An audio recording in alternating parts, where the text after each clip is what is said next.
Hey, it's Mark here, and welcome to the next edition of the Employee Survival Guide, where I tell you, as always, what your employer does definitely not want you to know about, and a lot more. Usually, when we talk about going to work, there's this underlying expectation of a shared social contract, right? Yeah, you just assume it's there. Exactly. Like, think about physical architecture for a second. You walk into a massive, steel and glass skyscraper, and you inherently trust that the foundation is solid. You trust the elevators are engineered so they don't just drop you down the shaft. Yeah, exactly. You trust that the people who built the structure ultimately want you to, reach your floor safely. Right. And I mean, that assumption makes navigating the day-to-day bearable. We kind of have to operate under the belief that the workplace is a structure built on mutual benefit. Because the alternative is just too stressful. Exactly.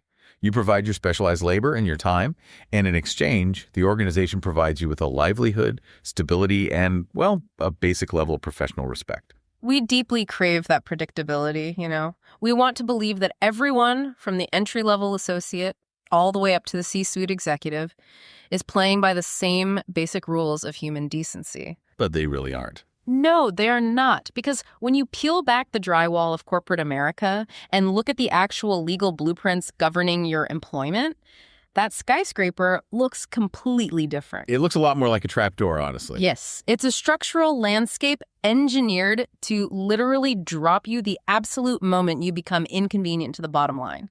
Which brings us to the core mission of our analysis today. We are taking a deep dive into the source material surrounding a highly subversive, almost underground movement. It really does feel underground. It does. We're examining a foundational document that outlines the philosophy of a show called the Employee Survival Guide. And I want to be clear right up front, this analysis is not going to provide you with standard, palatable business advice. Right. We're not talking about how to manage up or, crush your morning routine. Exactly. I want to make that incredibly clear to everyone listening. The Employee Survival Guide operates in a completely different reality than mainstream business media. It is quite literally a survival manual. It's a tactical toolkit designed specifically for employees to use to fight against the staggering wealth, power, and frankly, the fundamentally dehumanizing machinery of massive corporate behemoths. And the architect of this philosophy, the guy leading this whole subversive movement, is an iconoclastic leader named Mark Carey. Carey is an employment attorney, right? With nearly 30 years of litigation experience? Yep, nearly 3 decades. 3 decades of sitting across from corporate defense lawyers, taking depositions, reading internal HR emails, and seeing the absolute worst of what companies do to their people behind closed doors. Wow, that's a lot of time in the trenches. It is. And his overarching conclusion, which is synthesized in the documentation we're looking at today, is that everything the mainstream media tells you about the workplace is a polite, carefully constructed fiction. So, what does this all mean? Like, for you, the person listening right now, it means we have to ask a terrifying central question. In a legal system that is meticulously engineered to view you as disposable human capital, how does an individual employee actually survive? Well, we are going to decode the asymmetrical legal warfare happening in your workplace right now. Carey's philosophy provides the analytical tools, the legal frameworks you actually need to recognize the traps before they spring. Which is crucial because most people don't see the trap until they're already caught in it. Right. And to do that, we have to start at the absolute bedrock of the American workplace. We have to examine the psychological myths you're taught to believe versus the cold legal reality you actually inhabit. Let's talk about the at-will reality trap, because if you consume any part of the, careers and management media ecosystem, Harvard Business Review articles, the endless stream of LinkedIn influencers, corporate leadership seminars, it all relies on one massive comforting illusion. The illusion of corporate benevolence. Exactly. They sell you this idea that if we just train managers to be more empathetic, or if we adopt the newest collaborative framework, companies will just inherently treat workers well. Carey's source material violently rejects that myth. Violently. His litigation history shows that the grim legal reality is one of dehumanized human capital operating in a straight-up zero-sum power dynamic. It's you versus them. Yeah. The core issue is that the American public is largely ignorant of what the employment at will doctrine actually means in practice. People falsely believe they have these robust, intrinsic protections just because they show up on time, do a good job, and get a positive annual review. Most people assume you need a valid, documented reason to be fired. But the at-will doctrine means you can be fired for a good reason, a terrible reason, or absolutely no reason at all. Right. Your boss can fire you because they don't like the color of your car. Or because they want to open up your salary band to hire their college roommate's kid. I mean, it's wild. The only exception, the only actual protection you have is if they fire you for an explicitly illegal reason. Those illegal reasons being discrimination based on protected classes. So like race, gender, age, religion, disability, or in retaliation for whistleblowing on illegal activity. But corporations have massive legal departments. They know the law. They are never going to put an email, "We are firing John because he just turned 60. No, of course not. They're going to say, John's role is being eliminated due to a strategic restructuring of the department. Right. That is how the at-will doctrine is used to launder discriminatory intent. It just hides the real motive. Exactly. And reading Carey's breakdown of this corporate structure, it instantly reminded me of a Las Vegas casino. Oh, the casino analogy. I love this. Break that down for us. So when you walk into a casino, the entire environment is meticulously engineered to make you feel valued, right? Bright lights, plush carpets, free drinks. Exactly. The dealers smile at you, they learn your name, they cheer when you win a hand. You feel like you're part of the excitement, part of the team almost. In the corporate world, these are the ping pong tables in the break room. These are the Pizza Fridays, the, unlimited PTO policies, the executives standing up at an all-hands meeting and calling the staff a family. Mainstream business media tells you that human resources is your friendly dealer, right? They're there to facilitate a good time and ensure a fair game. But the underlying math of the casino tells a completely different story. A vastly different story. The casino is a mathematical equation designed to extract your money. The house sets the rules, and the rules dictate that the house always wins. Human resources is not the friendly dealer. No. Human resources is the pit boss. They're employed by the house. Their sole fiduciary duty is to protect the house's money, monitor the floor, and document your losses. And the absolute second you start counting cards, like the second you become a liability or you ask for a medical accommodation or you report a hostile work environment, the pit boss drops the smile. Instantly. They're going to have security escort you out the back door. What totally baffles me, though, is how easily we fall for the free drinks. Why do intelligent, highly educated professionals buy into this family narrative when the legal reality is so incredibly tilted against them? Well, human psychology actively, almost desperately, rejects realities that cause cognitive dissonance. Carey describes a concept we can call the plane crash phenomenon. The plane crash phenomenon. Okay, walk us through that. Think about the safety card in the seat pocket of a commercial airliner. When you board, the flight attendants do the safety briefing right. They point out the emergency exits, they explain the oxygen masks. And most passengers just put on their noise-canceling headphones, open a book, and completely ignore it. Exactly. Because actively studying that safety card requires you to vividly imagine the plane plummeting out of the sky. It literally forces you to confront your own mortality. You just want to get to Chicago. You don't want to think about the fuselage ripping apart over Nebraska. Right. And the Employee Survival Guide acts as that safety card for your career. Humans inherently reject the terrifying reality of employment at will. You want to believe the grind is worth it. You're fed a daily diet of toxic positivity, Yeah. about giving 110%, about quiet thriving, about loyalty to the brand. And acknowledging that you can be financially executed on a random Tuesday for literally no reason requires a level of baseline paranoia that is just exhausting to maintain. So employees ignore the legal reality until the cabin actually loses pressure. And when that trap snaps shut, the psychological whiplash is profound. You go from believing you're a valued member of a family to finding yourself directly in legal crosshairs. We see this play out constantly with one of the most common corporate tools out there, the PIP, or Performance Improvement Plan. Oh, the dreaded PIP. Right. Mainstream HR blogs tell an uneducated worker that a PIP is a collaborative tool for growth. They frame it as, your manager cares enough to help you succeed. Just follow the steps, meet the goals, and everything will go back to normal. But Carey's philosophy exposes the PIP for what it actually functions as in the legal realm. It is a meticulously crafted legal runway for termination. To understand how this works, we really have to look at the mechanics of the document itself, don't we? We do. When an employee is placed on a PIP, the goals outlined are often highly subjective or mathematically impossible to achieve within the given time frame. They are simply not designed to be met. It's a paper trail. The worker receives the PIP and usually pours their heart and soul into saving their job. They work nights, they work weekends, they document every single task, truly believing they can turn the narrative around. But from the employer's legal standpoint, the decision to terminate was likely finalized weeks before the PIP was ever drafted. Wow, so it's just a performance. A performance with legal weight. The PIP is human resources weaponizing documentation against the employee. If you sue the company later for age discrimination, the company's defense lawyers will slide that PIP across the table to a judge or an unemployment board. And they'll say, Your Honor, this had nothing to do with age. Look at this 90-day plan we provided. Look at the weekly check-ins. Exactly. They'll say, we gave them every opportunity to improve their metrics, and they simply failed to meet our objective business needs. It is a massive liability shield for the house. The psychological destruction of that realization is immense. The employee does everything right on the PIP, meets the impossible metrics, and still gets fired on day 90. It just shatters their confidence. Which leads to a massive structural question.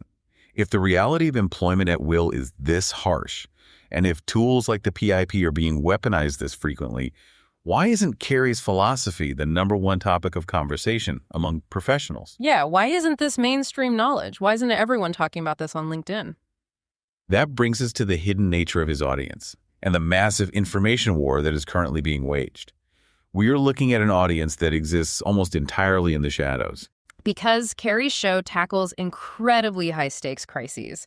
We are talking about aggressive severance negotiations, draconian non-compete agreements, overt discrimination, hostile work environments. These aren't how to ask for a raise topics. No, these are my mortgage is on the line, my health insurance is vanishing, and my career might be permanently damaged topics. Because listeners are in these terrifying, highly vulnerable moments, they consume this content in what we can call incognito mode.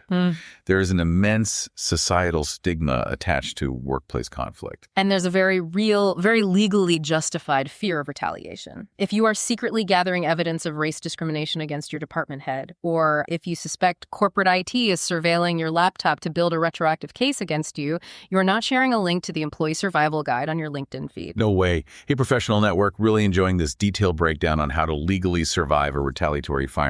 It would be career suicide. Future employers screen social media. If they see you actively studying employment law, they label you a flight risk or a litigation hazard, you become completely untouchable. It creates a total information blackout, driven entirely by fear. And corporate HR departments are acutely aware of this dynamic, and they capitalize on it aggressively. They really do. They have millions, sometimes billions of dollars in corporate backing to spend on dominating SEO, search engine optimization. Right. When a desperate worker finally realizes their career is going down in flames, the first thing they do is turn to Google. They type in how to handle a PIP or what are the signs of a hostile work environment. And what do they see? The search results are completely saturated. The first 5 pages of Google are flooded by management consulting firms, HR software vendors, and employer defense law firms. The very people who are paid to advise corporations on how to fire you legally are writing the top-ranked articles advising you on how to handle being fired. It's a closed loop of corporate-approved messaging designed to keep you docile. They optimize their content to appear neutral and helpful. An article titled 5 Ways to Survive a PIP will ultimately advise the employee to trust their manager, sign the documentation, and be open to feedback. It is actively steering the vulnerable worker away from legal self-preservation and straight into the corporate trap. Okay, I have to push back a little on the scope of this, though. Sure, go ahead. I mean, I understand how an individual HR department at a massive cutthroat tech company or like an investment bank might operate as an adversarial pit boss. But what about the massive overarching professional organizations? You mean like SHRM? Yes, the Society for Human Resource Management. They have hundreds of thousands of members. They literally exist to write the ethical guidelines for the profession, to advocate for equitable workplaces. It's really hard to swallow the idea that entire governing institutions are fundamentally corrupt arms of this adversarial machine. It is a logical assumption to make that an institution dedicated to human resources would protect humans. But Carey targets that exact assumption in the source documentation. He goes after SHRM. He does. He doesn't just critique the mid-level manager having a bad day. He attacks the systemic, foundational infrastructure of corporate culture. And he specifically takes aim at organizations like SHRM. He breaks down massive, multi-million-dollar discrimination verdicts leveled against these very ethical watchdogs. Wait, hold on. The organization that trains HR professionals globally on how to maintain equitable, discrimination-free workplaces is itself getting hit with massive discrimination verdicts. Carey brings the specific legal receipts. He meticulously analyzes cases like Rehab Mohammed v. SHRM. He pulls the actual legal complaints filed in federal court and dissects them for the listener. Wow. Yeah. He shows how the internal mechanisms of these massive organizations can foster the exact same retaliatory and discriminatory environments they publicly claim to police. He shows that the rot doesn't stop at the corporate level. It goes all the way into the institutions that credential the HR professionals. But the strategic cost of pointing that out must be massive. I mean, if you are aggressively attacking the very institutions that govern workplace culture and credential the leadership class, you are completely isolating yourself. Oh, it is professional exile. Think about how the modern audio ecosystem functions. Shows grow through cross-promotion. Business leaders go on each other's shows, they share audiences, they leverage their networks. And they get boosted by algorithmic categories like business and leadership on major platforms. Right. But if your core, unyielding thesis is that the leadership class is actively exploiting the workforce and weaponizing the legal system against them, the leadership class is not going to invite you to give a keynote at their conference. The algorithm categorizes Carey's show strictly under social sciences or management, pitting it directly against those massively funded SEO-dominant HR industry shows we just discussed. Because it speaks exclusively to the marginalized employee and actively antagonizes management, it receives zero mainstream algorithmic support, which really highlights the fascinating, isolating psychological reality of being a crisis listener. Let's talk about the crisis listener, actually, because it fundamentally changes how media is consumed. Normally, we consume audio for entertainment, education, or just habit. You listen to a comedy show while doing the dishes or a daily news recap on your morning commute. It's part of your routine. You build a parasocial, comfortable relationship with the hosts. Exactly. But the crisis listener does not arrive seeking entertainment. They arrive because they are facing professional execution. They are operating in a state of sheer, unadulterated panic. They aren't looking to pass the time. They are looking for a lifeline. Paint that picture for us based on the scenarios Carey outlines. What does that listener actually look like in the real world when they hit play? Okay, imagine sitting in your car in the furthest, darkest corner of your company's parking lot. It is your 30-minute lunch break. It's 95 degrees outside, but you have the engine off because you don't want anyone to hear the idling engine or notice you sitting there. Oh, man, that's intense. Your hands are sweating, gripping the steering wheel. You just got out of a closed-door meeting where your boss, who's been subtly, systematically undermining your projects for 6 months, suddenly handed you a formal written warning filled with fabricated errors and mischaracterized conversations. And the company uses aggressive bossware to track every website you visit on your work laptop, and they monitor the corporate Wi-Fi. Right, so you are hunched over your personal cell phone, disconnected from the Wi-Fi, using cellular data with an incognito browser tab open. You are secretly listening to Carey dissect how to legally gather evidence of a hostile work environment without violating your state's wiretapping laws or getting countersued by your employer for data theft. You are terrified. You feel entirely alone against a billion-dollar entity. That is the crisis listener. That is an incredibly vivid, chilling reality. And the paradox here is what happens when that listener actually survives. Once they use Carey's tactics, successfully negotiate a massive severance package, or navigate their way out of the PIP, what do they do next? They vanish. They just disappear. Completely. Once the crisis is resolved, the psychological toll of that battle leaves them exhausted. They do not want to think about federal employment law, retaliation, or hostile work environments ever again. They want to heal and move on with their lives. Which creates a powerful, silent, word-of-mouth movement among trusted peers. But it actively defies every metric of algorithmic growth. You cannot build a massive, permanent, highly visible subscriber base when your audience's primary goal is to graduate from needing your help and then never speak your name again.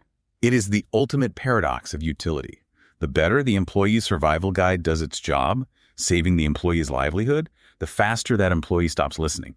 And speaking of the tools companies use to put employees in that terrifying parking lot scenario in the first place, we really have to examine how the battlefield is fundamentally changing. Corporations are no longer just relying on massive wealth and SEO dominance. No, they are weaponizing the absolute cutting edge of technology. They are learning how to launder their illegal behavior through code. This is where the asymmetry of the power dynamic becomes truly dystopian. If you listen to mainstream business media today, the only topic of conversation is artificial intelligence. It is a corporate gold rush. Executives are marveling at the productivity boosts, the streamlining of workflows, the massive reduction in overhead. But Carey is looking under the floorboards of this technological revolution. He is exposing the dark, legally dubious underbelly of how companies are deploying AI directly against their workforce. Here's where it gets really interesting. In our deep dive into the source material, Carey highlights a specific corporate tactic known as AI washing. I look at this like a classic magician's misdirection, like a digital smoke bomb. A digital smoke bomb, I like that. Think about it. The magician throws a flashbang onto the stage. There's a massive burst of light, a thick cloud of smoke. Every eye in the audience is glued to the smoke. And while everyone is distracted, the magician drops a trap door and makes the assistant vanish from the stage. That is exactly how AI washing functions in the modern corporate playbook. It is a high-tech, highly effective distraction tactic designed entirely to obscure liability. The employer drops the magic word AI into an earnings call, a shareholder report, or a press release. We are undergoing a strategic restructuring to implement advanced AI efficiencies across all departments. And the business media, the shareholders, even federal regulators get dazzled by the shiny new tech narrative. They stare at the smoke. But under the cover of that smoke, the company is quietly, ruthlessly clearing house. They are targeting older workers whose salaries and healthcare premiums have become too expensive. They are terminating marginalized workers. They are executing fundamentally discriminatory mass firings. But because they yelled AI implementation, right before they drop the X, nobody looks for the underlying discriminatory intent. Yeah. The public and the media just accept the human collateral as the inevitable, blameless march of technological progress. And the mechanism they use to actually execute those firings, right under the smoke, is something Carey warns about extensively: algorithmic bias. We are seeing AI-driven performance review software being implemented across massive global enterprises. These algorithms ingest vast, incomprehensible amounts of data about an employee's output, their communication styles on Slack, the speed at which they close support tickets, even their keystroke velocity. The problem, legally speaking, is that the algorithm is a black box. The specific weight of the metrics is entirely opaque to the employee. And more importantly, these models are trained on historical corporate data. If a company historically promoted and rewarded young male employees who worked 80-hour weeks and never took family leave, the AI learns that those are the markers of a successful employee. So when the AI then evaluates a 50-year-old female employee who takes legally protected FMLA leave to care for a sick parent, the algorithm flags her as inefficient and non-compliant with the historical success model. Exactly. Yeah. So when the machine flags that employee for termination, the human manager doesn't have to take responsibility. They sit across the desk, throw up their hands, and say, "Listen, it wasn't my decision." The AI performance tracker indicates your productivity dropped by 14% compared to the organizational median. It completely strips away human transparency. It removes the manager's culpability and destroys the employee's ability to argue their case. It is a highly subjective, biased tool masquerading as cold, objective mathematics to justify illegal terminations. And you have to combine this algorithmic black box with the terrifying, explosive rise of bossware. Oh, the bossware. It's so creepy. Corporate IT departments are using intense technical surveillance to monitor both remote and in-office workers. We are talking about aggressive keystroke loggers that measure your active typing time, mouse jigglers, software that tracks your eye movements through your laptop webcam to ensure you are looking directly at the screen. The company is gathering gigabytes of out-of-context data on your minute-by-minute physical existence. This raises an important question, though. If companies can hide their discriminatory, retaliatory intent behind an opaque algorithm and back up that algorithm with a mountain of out-of-context keystroke data, how on earth does an individual employee fight a machine? Right. How do you cross-examine an algorithm in a deposition? You can't. You can't subpoena a piece of code, put it on the witness stand, and ask it if its training data holds an inherent bias against employees over the age of 50. You cannot cross-examine code. And that impossible dystopian dynamic explains a fundamental structural choice Carey makes with his audio analysis. It explains why he dedicates 20, sometimes 40 minutes to meticulously dissecting incredibly dense legal complaints, reading through dry case law, and explaining the granular mechanics of federal litigation. Because you cannot fight algorithmic bias and corporate legal teams with a viral soundbite. Absolutely not. If you open TikTok, Instagram Reels, or LinkedIn right now, the feeds are flooded with 30-second career advice clips. Here are 3 psychological tricks to quiet quit. Say this one sentence to assert dominance over your toxic boss. Copy and paste this email template to get a raise. It is pure infotainment. It is designed to give a terrified worker a quick 2-second dopamine hit of empowerment.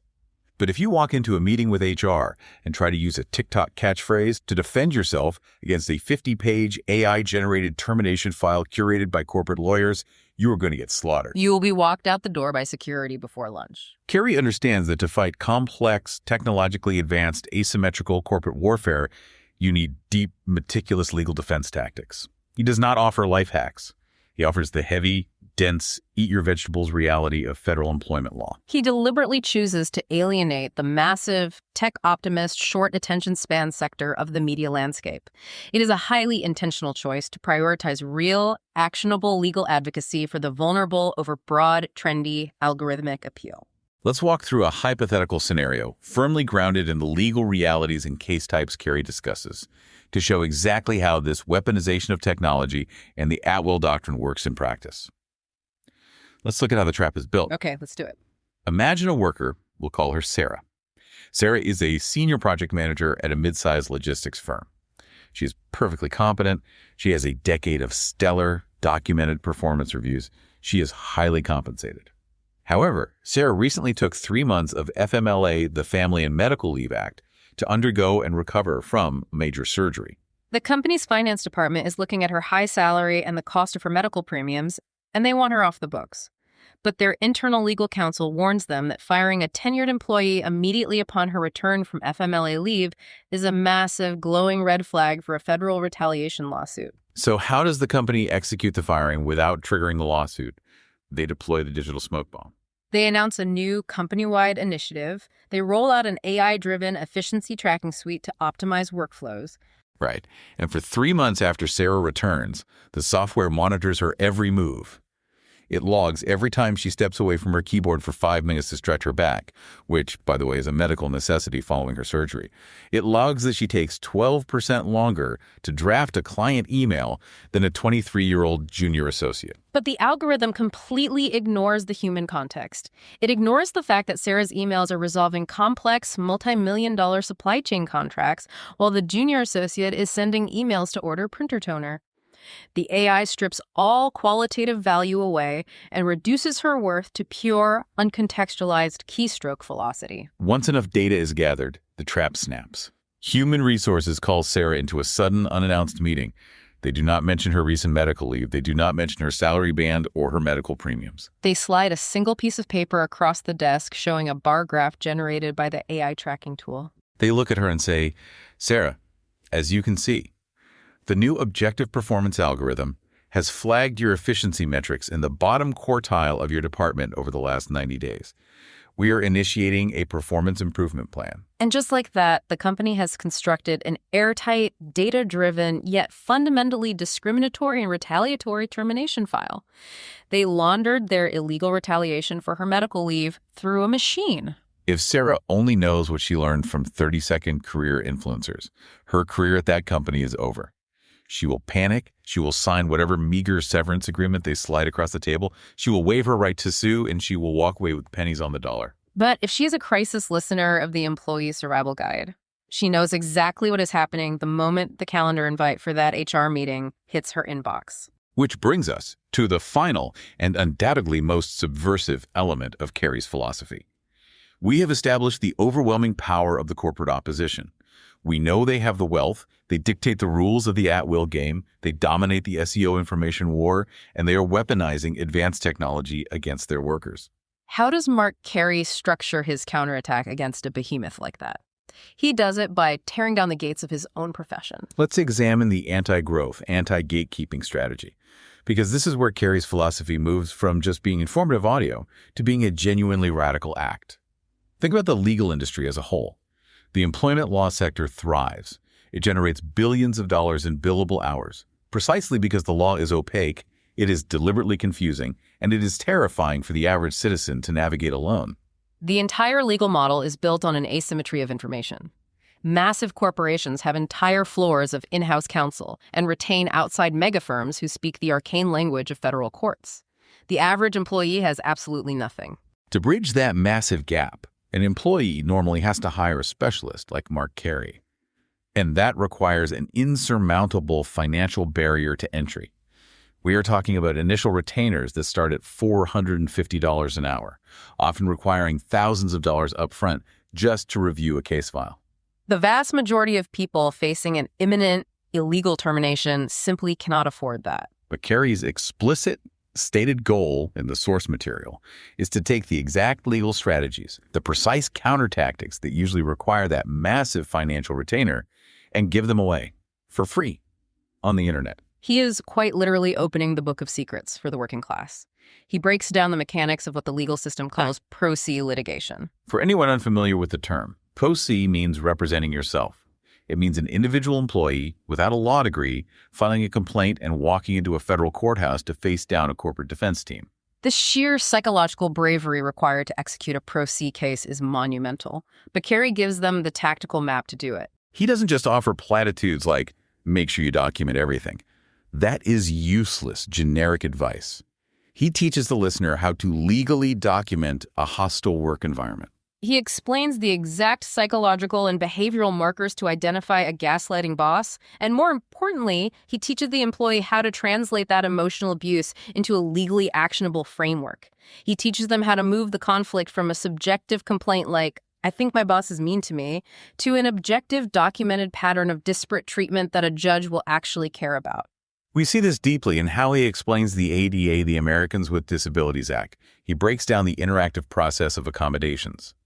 Most employees think asking for an accommodation just means sending an email asking for a better ergonomic chair or a modified schedule. Carey explains that the interactive process is a legally mandated, formalized negotiation. If you submit a medical need to work remotely 2 days a week due to a chronic condition, the company cannot legally just say no. They are required by federal law to engage in a good faith dialogue to find a reasonable accommodation that does not cause them undue hardship. But Carey pulls back the curtain on how HR departments actively try to break this process. He shows how they drag out the timeline, conveniently lose medical documentation, or suddenly rewrite your job description to claim that being physically present in the office 5 days a week is an essential function of your role, even if you successfully did the job remotely for 3 years during a pandemic. By explaining the mechanics of the interactive process, he arms the employee to recognize when the employer is acting in bad faith and how to document that bad faith for a future discrimination claim. He operates the show like a free, highly specialized public law school clinic. He dives into specific, dense case law that establishes these rules. For example, he unpacks Harris v. Forklift Systems. That is a massive one. For the listener, Harris v. Forklift Systems is the landmark Supreme Court case that fundamentally established the legal standard for what actually constitutes a hostile and abusive work environment under Title VII. Teresa Harris was subjected to horrific gender-based insults and sexual innuendos by the president of the company, Charles Hardy. The lower courts initially ruled against Harris, claiming the abuse wasn't severe enough because it didn't cause her to suffer a total psychological breakdown. But the Supreme Court reversed it. Carey breaks down the Supreme Court's ruling to show listeners the exact legal standard, which is that the conduct must be severe or pervasive enough to create an objectively hostile environment, and the victim must subjectively perceive it as abusive. You don't have to prove a nervous breakdown, you just have to prove the environment altered the conditions of your employment. He takes that dense Supreme Court legalese and translates it so a layperson can actually use the exact phrasing in their own internal HR complaint, forcing the company to realize they are dealing with someone who knows the law. He also analyzes cases like Wilson v. City of Fresno, picking apart million-dollar retaliation verdicts. He walks the listener through the timeline of the evidence in the Wilson case to show the exact anatomy of a winning lawsuit. He shows them what evidence the jury cared about and what arguments the corporate defense tried and failed to use. But looking at this from a purely strategic standpoint, I have to ask a critical question regarding his business logic. Mark Carey is a practicing managing partner of an employment law firm. If he is spending hours recording and giving away the absolute best tactics, the Book of Secrets, for free, isn't he effectively subverting his own industry's gatekeeping? Isn't he aggressively undercutting his own firm's business model? Why would a lawyer spend his time teaching the public how not to need a lawyer? If we connect this to the bigger picture Carey outlines in the source material, we see the true radical nature of his anti-growth strategy. Carey isn't trying to build a massive media empire to monetize an audience.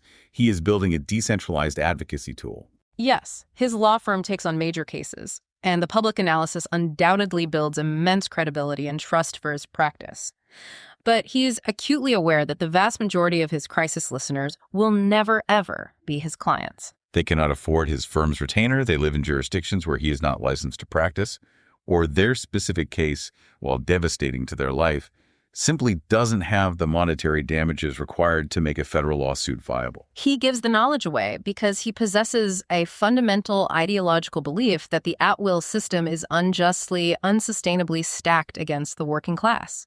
It is a moral stance prioritized over a profit-maximizing one. And you see this unyielding ideological stance reflected in every single production choice he makes. Look at his absolute refusal to take corporate advertising money. In the modern audio ecosystem, ad reads and sponsorships are the undisputed lifeblood of the medium. Everyone reads ads for mattresses or meal delivery kits or, incredibly ironically, corporate HR management software. Imagine the catastrophic loss of credibility if Mark Carey interrupted a deep dive on how to fight algorithmic bias to do a mid-roll ad read for a corporate surveillance software company. Before we get back to teaching you how to legally bypass bossware, let me tell you about a fantastic new enterprise tool to track your remote team's keystrokes. It would completely destroy the foundational trust he has built with his incognito audience. He categorically refuses corporate money to maintain absolute, unassailable editorial independence. He ensures that no corporate sponsor, no HR tech vendor, and no media conglomerate can ever dictate, influence, or soften what he is allowed to say about the reality of employers. And this commitment to raw authenticity extends to the literal, physical audio production of the show itself. Carey has a stated raw truth production ethos. He tells his listeners explicitly in the source documents, quote, "The show is raw in production because it's only me behind the wheel." He is not sitting in a multi-million-dollar studio in Los Angeles with a team of sound engineers, focus group researchers, and a writer's room crafting perfectly timed comedic banter. He is rejecting the polished, heavily sanitized production styles of massive media networks. Because the polish doesn't matter when your listener is bleeding. If you are in a catastrophic car accident, you do not care if the paramedic arriving on a scene has a soothing radio voice or a perfectly pressed uniform. You just need them to know how to apply the tourniquet. Authenticity, fierce independence, and raw legal utility are vastly more important to his crisis audience than impressing them with snazzy transitions and corporate infotainment. This approach completely defies every established rule of modern digital content creation. It trades mass mainstream appeal, it trades viral algorithmic charts, it trades lucrative sponsorships, all for fierce, untethered advocacy. It proves definitively that the Employee Survival Guide isn't trying to be popular. It's trying to keep people professionally alive. Let's detail exactly what giving away the playbook looks like in immediate practice, because this is where the theoretical philosophy becomes vital, real-world action. Let's go back to our hypothetical employee, Sarah, or anyone listening right now who feels the crosshairs on their back. What does Carey teach them to do before the algorithmic trap snaps? He teaches them the tactical anatomy of the Friday afternoon firing. Anyone who has been in the corporate world long enough knows the drill. It's 3:45 p.m. on a Friday. Suddenly, your Outlook email client gets a little sluggish. Then you try to pull a document from the shared server and you get an access denied error. A minute later, your corporate Slack account logs you out. The IT department, coordinating with HR, is severing your digital access to the company mainframe right before the manager calls you into the conference room to deliver the termination. If you wait until that exact moment, until the screen goes black to realize you are being fired, you have lost the war. You have lost all your evidence. Every single email where your manager made a thinly veiled discriminatory comment about your age.